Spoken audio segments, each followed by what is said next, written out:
My name is Erica Naginski. I am professor of architectural history at the Graduate School of Design and the director of the PhD program in architecture, landscape architecture, and urbanism.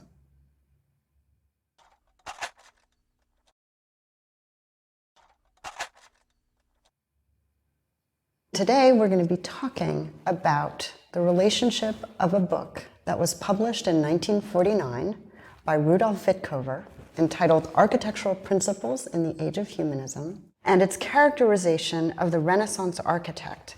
As we'll see, this is a book that had an extraordinary impact on two distinct groups. The first was the Renaissance architectural historian. This book offered a new approach to the way we understand the architecture of the 15th and the 16th century in Italy. The other group was the modernist architect.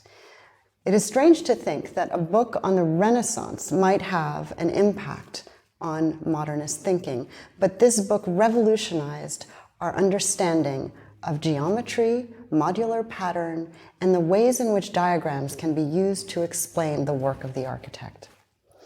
Two things to say about this book. The first is that it was highly invested in an abstract and intellectual approach to the Renaissance. It underscored the rise of theory in the 15th and the 16th century, and the ways in which the works of a given architect might offer a coherent kind of investigation into a set of problems surrounding perspective, proportion, geometry, and the advent of ideal form in architecture.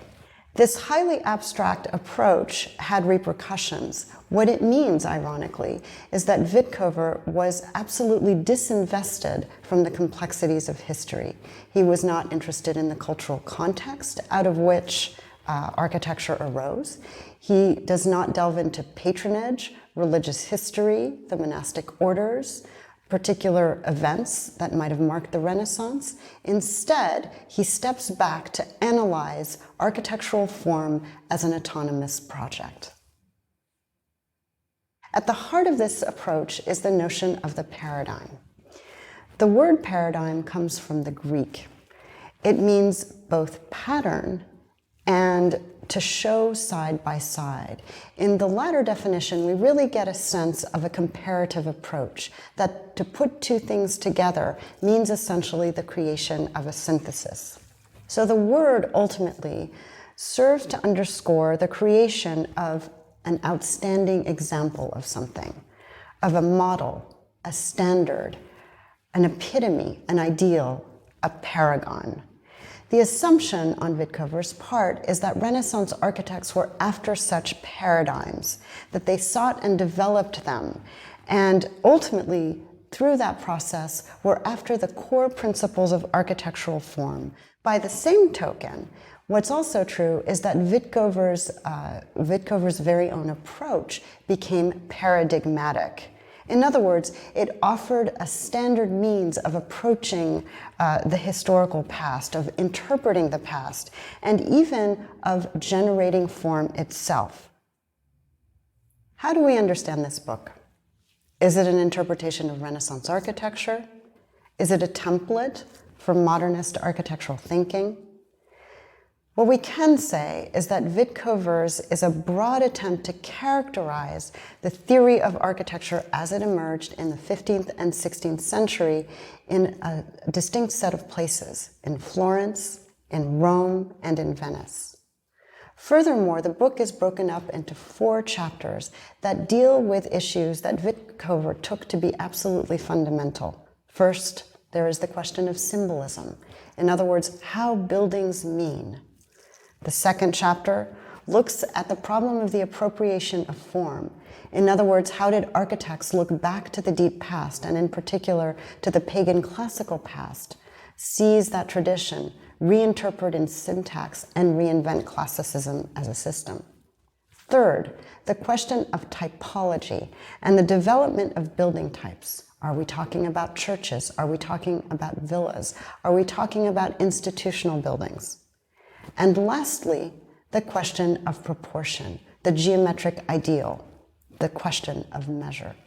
And while any number of architects, buildings, texts are evoked in his book, it's also clear that there are essentially two key players in his narrative.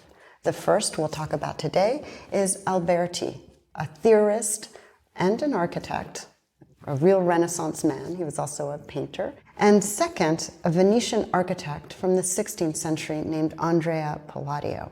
These two figures essentially represent the whole of the Italian Renaissance for Wittkower. And when we think about that, we understand that Wittkower's approach was essentially reductive. What might we expect the historian to garner from a picture of the Renaissance architect or the buildings that he erected? We might assume that the historian would be after a history of patronage, for example, a history of the politics that gave rise to a particular commission, who would consider the great events that marked the 15th and 16th century, changes in military technology, also the question of politics or religion during this period, the influence of the papacy, the rise of ducal states, and their sense of an autonomy from the papacy. All of these are left out of Wittkower's narrative. To read Wittkower is to see a process of mental abstraction at work. In other words, what Wittkower was after wasn't the discrete cultural meaning of a particular building in a particular context. He's not after giving us some real and robust sense of the 16th century worldview. Instead, he wants to bring together the classical kit of parts that make a building formalize itself, that allow it to transform into the buildings we still have today. In other words, Wittkower is looking for a kind of deep structure, we might call it, that organizes architectural form. He's going after the identification of their component parts. What is a portico? What is a column? This is why, ultimately, he relies on diagrams to explain architecture.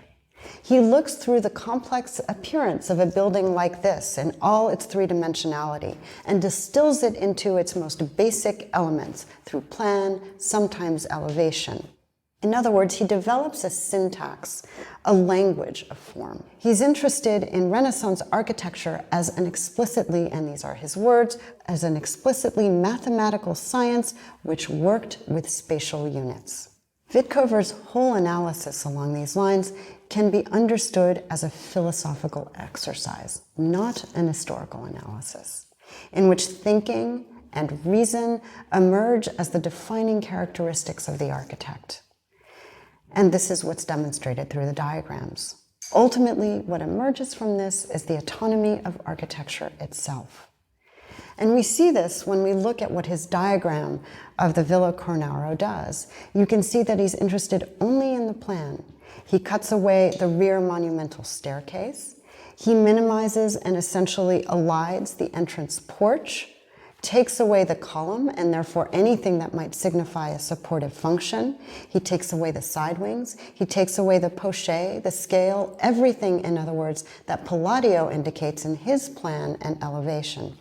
We want to think about how these diagrams give us a certain highly particular view of the Renaissance, which privileges geometry all the way from its basic spatial units to the general order given to the universe by God.